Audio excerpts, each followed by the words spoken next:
Well, they join us now, and it's lovely to see you both. Welcome Thank to you you both. very much Thank you indeed. for having us. And since that has been made, you've kept in touch. So, you know, there is now a friends group. Everyone's been talking. Without a doubt, yeah, definitely. So when you went in there, what was it that made you want... Because you have NF1, neurofibromatosis type 1. And so what was it that made you want to do it?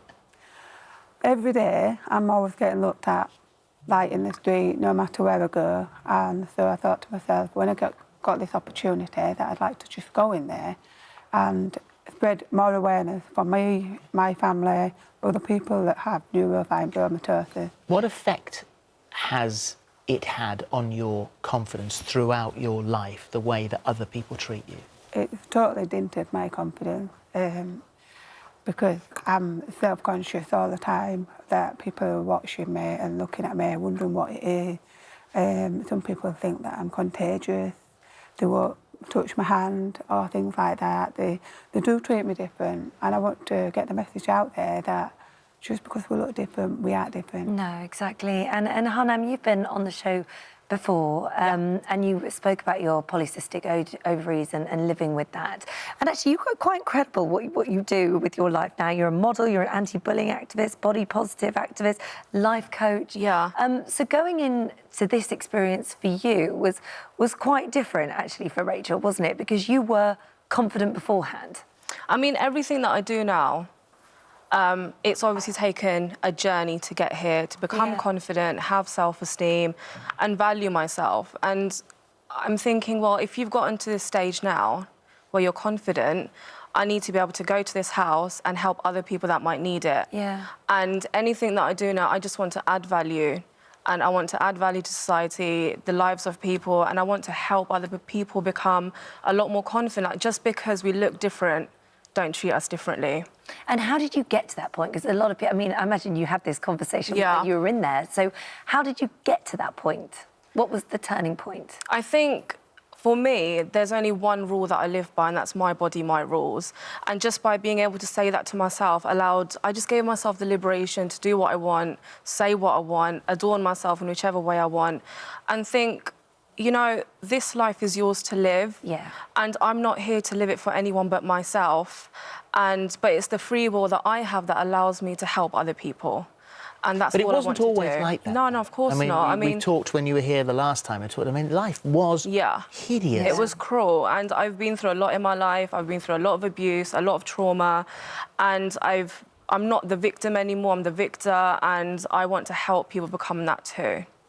So, Rachael, from going in there and spending this 10 days with everybody in there, what did you learn?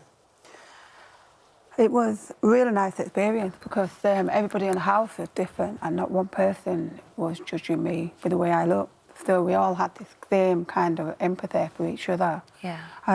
So I've kind of switched my mind a bit and try and turn off from the negative, but they've all helped me kind of do that.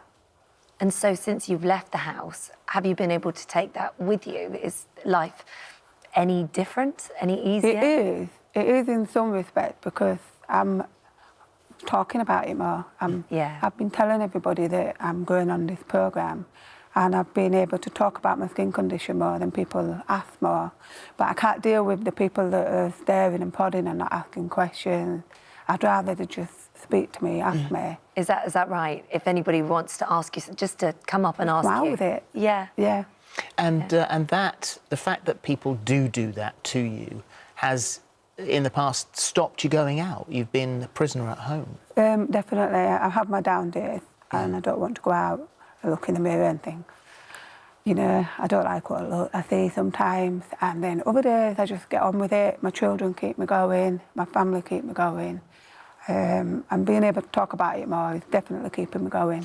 There has been criticism of the programme because, and you can sort of understand that it seemed from an outside point of view, it was a shame that you guys had to all, and this is a group of people who all look different, that you had to go into a house together, away from everybody else. And we are united in one way, and, you know, we do go through similar experiences, and here we are, you know, we're not hiding, we're going to help each other.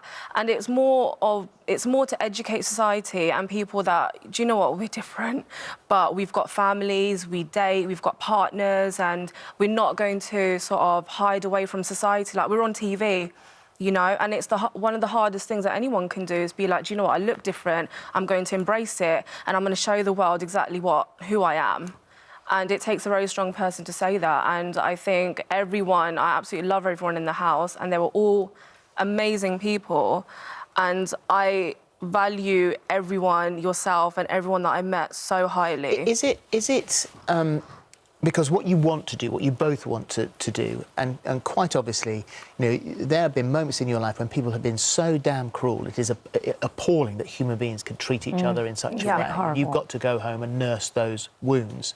But will people watch it because they want to learn, or will they watch it as voyeurs? I think... Well, yeah. Do you think? I believe that. I think some Absolutely. people will be interested because who sees a bearded lady? Who sees someone like you every day? And I think they'll be interested, so they want to learn. There are going to be some people that are going to mock it, but again, it takes a strong person to come out and say, this is who I am, and it takes a very insecure person to mock something.